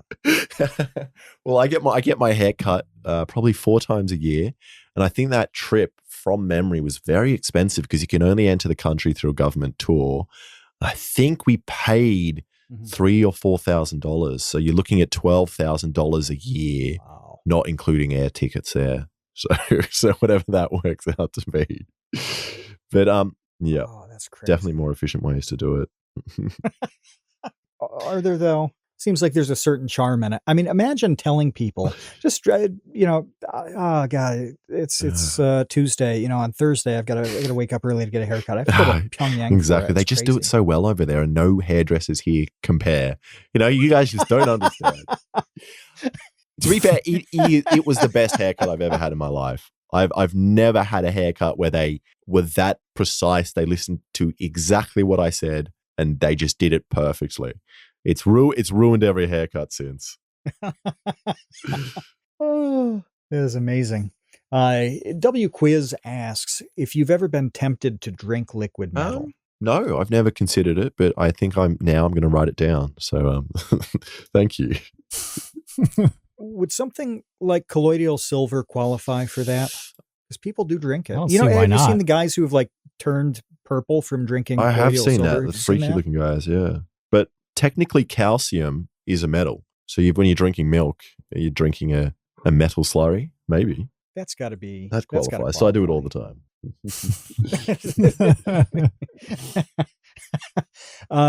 Already Dead asked, out of everything that you've made, and it's a substantial list of weird things, what took the longest to build? Ooh. That's a hard one to answer. I don't know. They all take, I think, probably the drone one, because I'm not that good at electronics and programming. So the amount of days I had of just trying to figure out how to write code and how to get the code to perform properly, it probably took me a week of doing that and also prototyping the thing. So that was probably the longest, even though it doesn't seem like it. Yeah, that one. Or the Beyblade, actually, because that was kind of my first really dangerous kind of creation, and that took me a good month of trying to work out how to create a winch for the chainsaw and everything like that. This is not one of the patron questions, but it just popped into my head. Do you think that you would be able to scale the type of thing that you do? Because we've talked in the past, and I mean past, about channels like King of Random and how they bring new people on and get different people to augment the things. Do you think that's possible with what you do? Because it seems like it would be very difficult to get your flavor of content into like a team of 5. I don't think I could at all. I've thought about it. I've thought about the idea of even just trying to get an editor in to help, but a lot of my jokes and the structure of it comes from when I'm editing, and then I'll edit and think of something, go film something else. And it would be more work to explain what I want to an editor than just doing it myself. So I can't. The only way I could do it would be is if I was making, offshoots of like completely different videos just on the same channel. But no, I don't think I could do that. No. Michael Reeves has the same process, by the way. He talked about he'll shoot a thing, look at it, edit it, think of something else, go shoot that. And it's not possible. No, it's not. To have a team of other people do that. It's so when you got a team of other people as well, like I've worked. I made one film with a team of people, and it was just really stressful, really hard. And it's so hard to convince a group of people that this is going to be funny. Because you know in your head that this is going to be funny once it's actually done, but convincing that to 5 people before it's made is impossible. So you just find yourself often like not being as ambitious as you would be by yourself. Mm-hmm. I'm fascinated by the unique processes, especially as you encounter. I'm trying to think how to not throw somebody under the bus. There's a like a call event thing for a whole bunch of creators on a different platform, not YouTube. And there were like 40 people there, and it just felt like 35 of them were kind of the same thing. Yeah. And they could be replicated, and they could drop off and somebody else would take their place. And then you look at a channel like yours or Michael Reeves or William Osmond or just any of these highly creative people. Urban Rescue Ranch, very few people could pull off what he does. It takes that person. And I just look at it and just think, we have to protect these people at all costs. Well, thank you. I'm glad you've got my back. We have a couple breathing questions One of them is from Bounty. How long can you hold your breath underwater? I think my longest while being stationary is I can do around 3:30 to 4 minutes.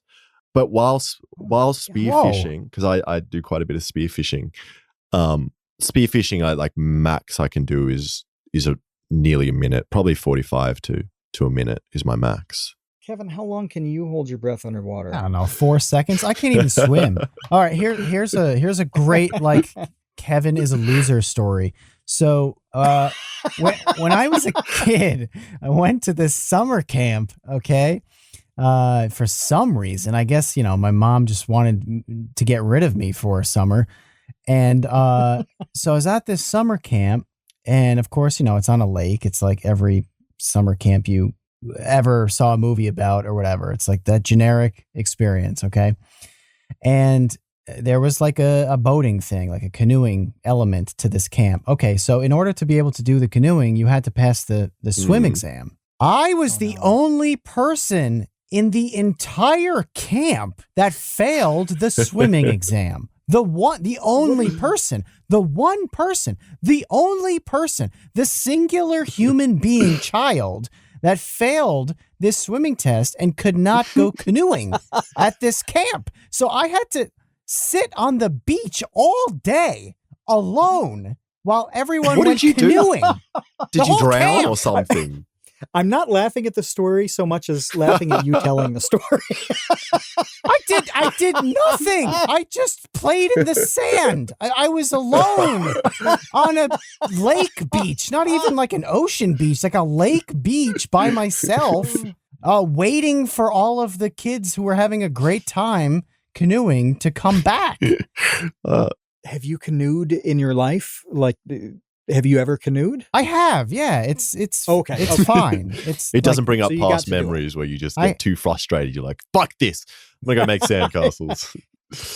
It's not like the most exciting thing. Like, I don't really like the outdoors in general. So it's not something that it was for me anyway, but it clearly wasn't for me then. And maybe that's why I don't like the outdoors. This is my therapy session, but yeah, that is now well, I cannot swim.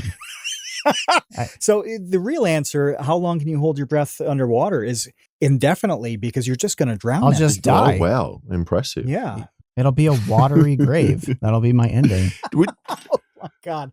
Well, on a more would that be a world record? If you die while doing it, does that still count? He's still going. Look at him. Still under going. 7 years later, still down there.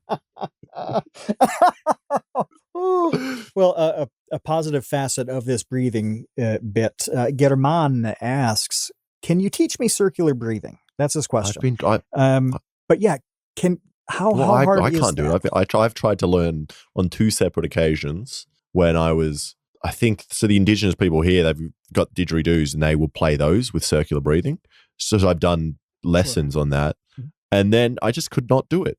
I could not do it. I cannot help you. I'm so sorry.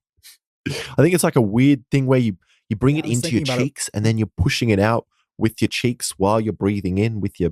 Yeah, I don't understand how to do it. The Discord server has a really strange amount of current and mostly former saxophone players. It's the weirdest thing. It's just come up so many times. And Boromir, who's got the next question, recently got a saxophone. So we were talking about circular breathing, and I was remembering to like 25 years ago, I tried to learn that, and I tried for about 7 seconds because I could not make my body work in that way. And I thought, oh man, I hope he's got some secret. I've never felt more uncle in my life trying to do it. And just the weird faces that you pull while trying to do it is you just look like you're choking on air. It looks horrible. Well, speaking of Boromir, he asks, how often you use your poolside every single day. And my whole family uses it now as well. We've got them all involved. It's great. We're saving heaps of money on toilet paper. Not so good for the neighbors, but everyone else loves it.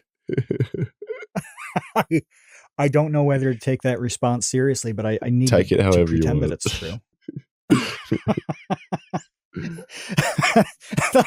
Just laughing at the family part.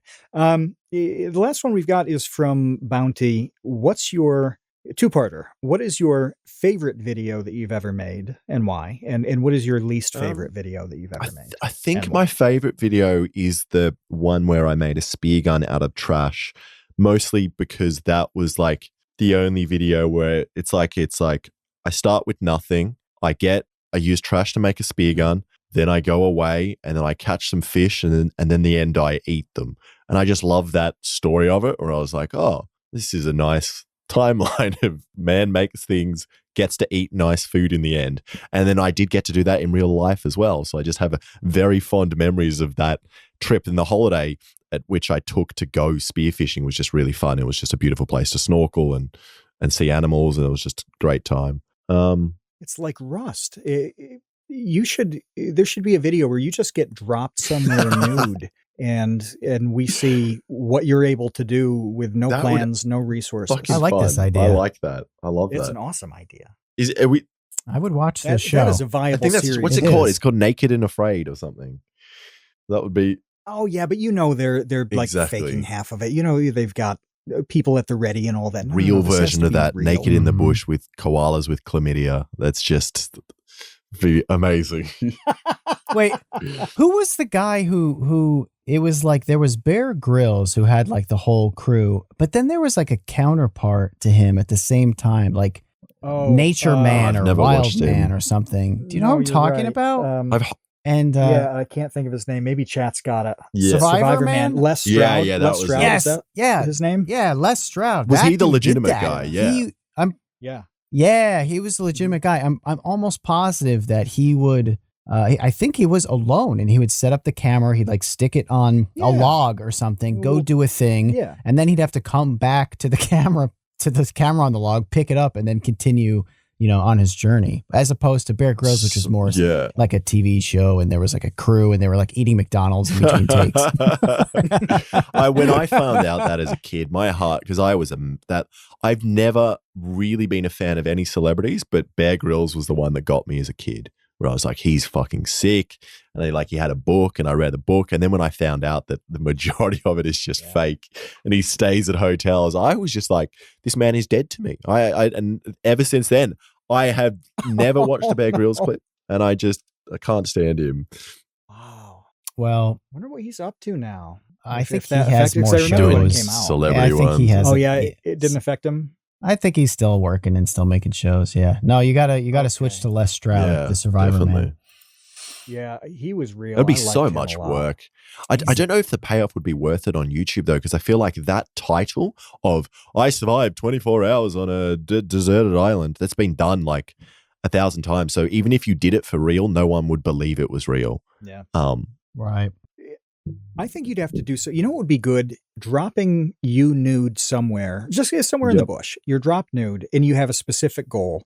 Like your goal is to make a computer, because that's something you absolutely could do. You could make a primitive computer. Like Kevin, you made a video about what was essentially a computer without any electricity. Right. The game that learns. You could totally make a computing device without any silicon or electricity. But that kind of thing where it's like, all right, starting at the beginning of Rust, and you have this specific, very challenging task. That would be fun. Would be good. I've wanted to do something like that for a while.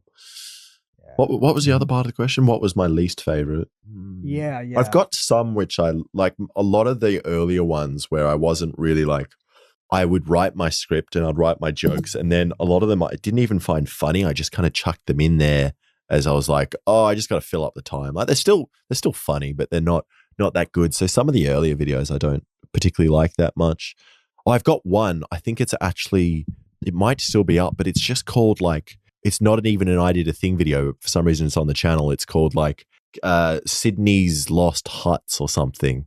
And it's just it will never get recommended to you, but if you scroll through the page, you'll see it. And it's just a video. I didn't even speak in it. It's just like a pretty video of me showing some like old fisherman huts at Sydney's harborside. It's very strange. It was before I really had a YouTube career, so I was just like, I'll just make whatever I want, But now I look back at that and think that must look a bit strange to people. Yeah, it's still there. You left it up. I've only taken down one video. That's awesome. And that was because it was 30 seconds long. It was called How to Make a Last Minute Christmas Present. And it was just not, I didn't think any part of it was funny. And I literally made it in like half an hour. So I was just like, this is not, not a good video. Well, that does it for our, well, wait, do we have one more? We have one more late edition question coming in. Hey, we do. Yes, let's hit The that. world's ending. How much work have you done with the chasers, and how did that come to be? I've done quite a few things with the chaser. I've made a couple of videos. I've done some podcasts with them and kind of just brainstormed ideas. Do you guys know who they are? This kind of like Australian political satirical group. They're really good. They did a stunt that was made worldwide news where there was that big, is it called APAC or something, where all the leaders in the world get together in a certain country and they have a big meeting. That was happening in Sydney, Australia. So these guys decided to test how good the security was. So what they did was one of them dressed up as Osama bin Laden and they got him inside a limousine with security guards that ran alongside the car, like those old, like, I don't know, run alongside chauffeurs. And they thought they were going to get turned down by the security guards. But these high-tech security let them in. And so then they came in and they managed to get into the event as Osama bin Laden. And it was only that when he actually got out of the car and started like waving to everyone with these snipers pointed at him that they like turned them away. But yeah, and that was kind of why I got involved with them, because they did like some of the best comedy and like really good just like political stuff. So all their videos have good, like a lot of them have good messages where they're like, you know, there's something wrong with the political climate, and their videos about that. And I just thought I want to be a part of that. So like a couple of years ago, my mate and I think we just hit up one of them and just said, you know, can we make some videos for you? And we made some and they liked him, and then we kind of kept working with them. That's awesome. I love that you're like, wow, you almost were assassinated for a joke. I need to be involved in this. It was inspirational as a child. I was like, this is what I want in my life. Oh, man. All right. Well, we do have one more question before we let you go. We kind of brought it back last week. We're bringing it up again. It's a long running question. We'd like to end on just to, end on like on a fun note. And that is on a scholarly note. Yes, a scholarly note. What is your fursona? I haven't thought about mine that much. Maybe otters are fursona. I like otters a lot. I think they're kind of like otter. Underrated animals. Nobody said that before. Like the way they move in the water. I was in Singapore and I tried to find a colony of otters, and they were in the swamp. And I went to try and find them, and I got bitten by 1,000 mosquitoes and got dengue fever. So that's, yeah. What? so I was like, I want to, I like otters. I've still never seen one, but they look beautiful. So I'll go with otter. Wait, what is dengue fever anyway? Is that a lot of diarrhea? It's a horrible mosquito-borne virus that's like it's like a blood virus or something, and you just diarrhea and vomit nonstop for 2 weeks. And it was the most sick I've ever been. And this was in a hostel in Singapore by myself. It was a great time. Did you just have to wait it out? I physically could not. I tried multiple times. Like I booked my plane ticket to come home, and I just could not get on the plane. That's how sick I was. Yeah. All because of otters. After like the first 100 mosquito bites, where you're like, I should leave? Like how did it get to that point? Of that, and then I got bitten so many times. So like the first 10, I was like, oh, I should probably go. But then I got bitten 100 times. I was like, what? How bad could it be? I've been bitten 100 times. May as well keep going. And then you actually, it becomes a bit of a thing where you don't even feel them anymore. It just becomes normal. Like you're just, just shushing away flies. But no, I got dengue fever. That's probably the point where it's bad. The point where you don't feel it anymore is probably when it's bad. I think is what that means. The best thing about it was all the Singaporeans, that like, especially the people looking after me, no one there gets it anymore because it's only a thing you get in the swamps. So everyone was like, how the fuck did you get dengue fever? And I had to explain it to them as well. It was just, You had to explain you were Otters in the searching swamp, for otters in the swamp, and they're like, of yes, course. And then of they were like, course. well, there was actually a colony by the river that you could have looked at, but whatever. Like, yeah. Oh no. Oh man. Well, look, we're glad that you're healthy and safe Thank now, and Yes. able to form solid bowel movements Almost, these but- days, and making great almost. It well, works. You can't have everything. You can't have 3 million subscribers and No. solid bowel movements.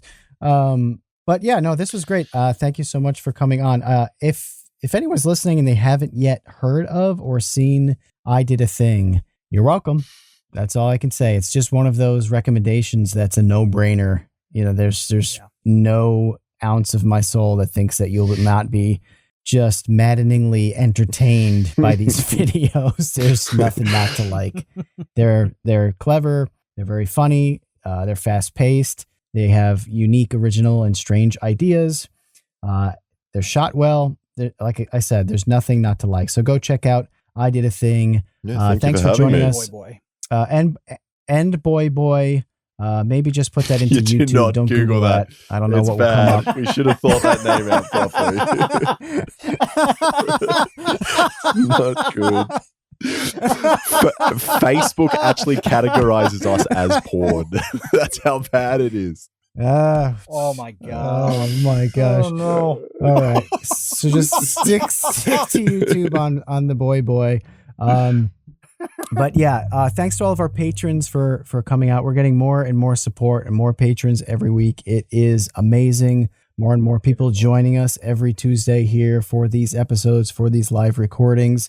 We know that some of you make it at like strange times because of where you live. We really, really do appreciate it. If you want to do that, just go to patreon.com/thecreateunknown, become a $2 tot, start there.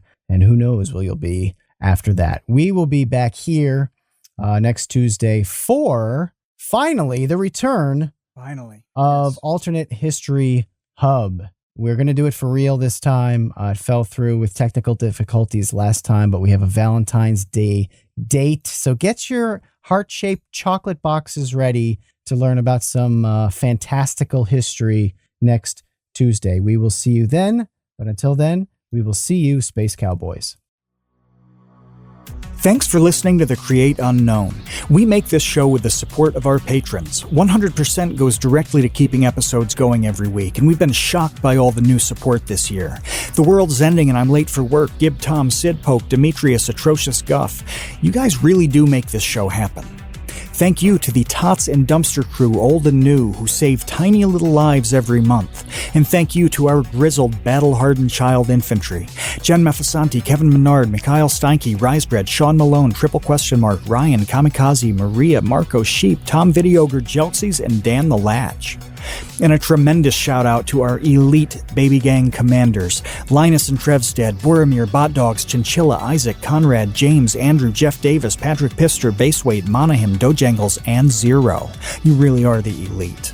Thank you as well to our indentured servants, producer-editor Ben Webster, Discord Savior Latterman, and producer emeritus Dan Yoshua. And thanks to Baseweight for the use of Created in the Unknown for the opening theme, and to Electro Voice for giving us mics to sound good on top of it. The Create Unknown is an Unknown Media production in partnership with Studio 71.